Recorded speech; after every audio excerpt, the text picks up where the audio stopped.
তার গোত্রের মানুষদেরকে জানাইয়া দেওয়ার জন্য নবীজির কাছে এমন কথা যখন শোনালেন, এমনি নবীজির চোখ বেয়ে বেয়ে পানি ছাড়তেছেন।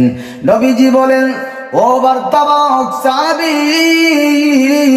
আমার সাদ ইবনে রবিয়াল আনসারী, আমি এখন সাদের কাছে যাব। নবীজি তখন সাদ ইবনে রবিয়াল আনসারীকে গিয়া দেখেন উনি দুনিয়ার থেকে চিরবিদায় হয়ে গেছেন। সাদ ইবনে রবিয়াল আনসারীর লাশটা নবীজি হাতের মধ্যে নিয়েছেন। সুবহানাল্লাহ।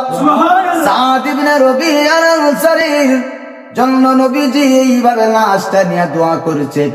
আল্লাহর কাছে উনি দোয়া করেছেন, প্রভু গো, আমার সাদ ইবনে রবিয়াল আনসারীর প্রতি আমি নবীজি খুশি, আল্লাহ মেহেরবানি করে আপনিও আমার সাদের প্রতি সন্তুষ্ট হয়ে যান। ভাইরা আমার, বন্ধুরা আমার, বার্তাবাহক দুই সাহাবী ছিলেন যার কাছে সাদ ইবনে রবিয়াল আনসারী বলে দিয়েছিল তার গোত্রের মানুষদেরকে জানাইয়া দেওয়ার জন্য তারা জীবিত থাকতে যেন নবীজির গায়ে কোনো আঁচড় না লাগে। ওই সাহাবী বলেন, আমি যখন মদিনায় গেলাম, মদিনায় যাওয়ার পর একটা আশ্চর্য ঘটনা আমি দেখলাম। হযরত আবু বকর সিদ্দিক রাদিয়াল্লাহু তাআলা আনহু, যিনি ছিলেন ইসলামের প্রথম খলিফা, উম্মতে মুহাম্মাদের মধ্যে সর্বশ্রেষ্ঠ মানুষ, হযরত আবু বকর সিদ্দিক রাদিয়াল্লাহু তাআলা আনহু, উনি ওনার বাড়ির উঠানে, উনি ওনার বাড়ির সামনে একটা চাটাই বিছায়া, ওই চাটাইয়ের মধ্যে উনি শুয়ে উনি একটা ছোট্ট বাচ্চাকে ওনার বুকের উপর উঠাইয়া বারবার উনি চুমু দিতেছেন, বারবার চুমু দিতেছেন, আর চোখের পানি ছেড়ে ছেড়ে কান্দেন। বার্তাবাহক সাহাবী বলেন, আমি এমন দৃশ্যটা দেখার পর আমি আবু বকর সিদ্দিককে জিজ্ঞাসা করলাম, ওগো সিদ্দিক আকবর, আপনার কোলে, আপনার বুকের উপরে যে ছোট্ট বাচ্চা, এই বাচ্চাটা কার? এই বাচ্চাটা কার? এমনি আবু বকর সিদ্দিক বলেন, ও সাহাবী, আমার বুকের উপরে যে বাচ্চাটা তুমি দেখতেছো, এই বাচ্চাটা হলো হযরত সাদ ইবনে রবিয়াল আনসারীর এতিম বাচ্চা। সুবহানাল্লাহ।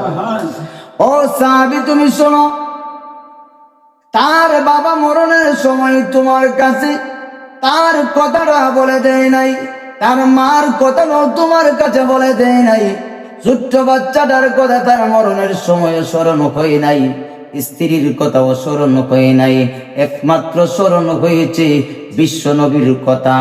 ও বার্তাবাহক সাহাবী, ওই বাচ্চাটা হলো সাদ ইবনে রবির এতিম বাচ্চা। আমি এতিমকে বারবার চুমু দিতেছি। আমার নবীজি বলেছেন, এতিমকে মহব্বত করবা, এতিমের মাথায় হাত বুলাইয়া দিবা। আমি এই জন্য রে এতিম শিশু বাচ্চাটাকে বারবার আমি চুমু দিতেছি। ওই বাচ্চাটা সাদ ইবনে রবির এতিম বাচ্চা, আমি বারবার চুমু দিতেছি।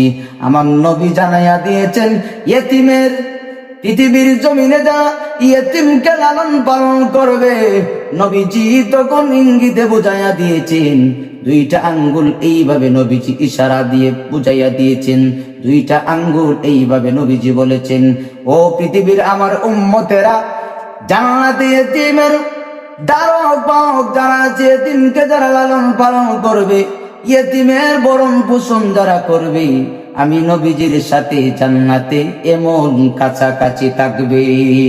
সুবহানাল্লাহ। এই জন্য ভাইরা আমার, আপনি আমার অন্তরে নবীজির মহব্বত, নবীজির প্রেম ভালোবাসা থাকা লাগবে।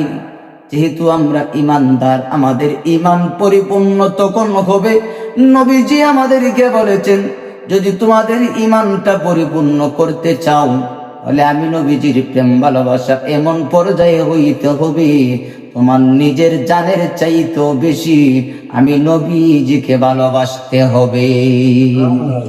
আমরা নবীজির প্রেম ভালোবাসা আমাদের অন্তরে রাখবো তো ইনশাআল্লাহ।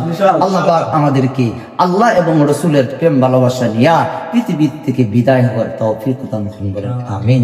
ওয়া আখির দাওয়ানা আলহামদুলিল্লাহি রাব্বিল আলামিন।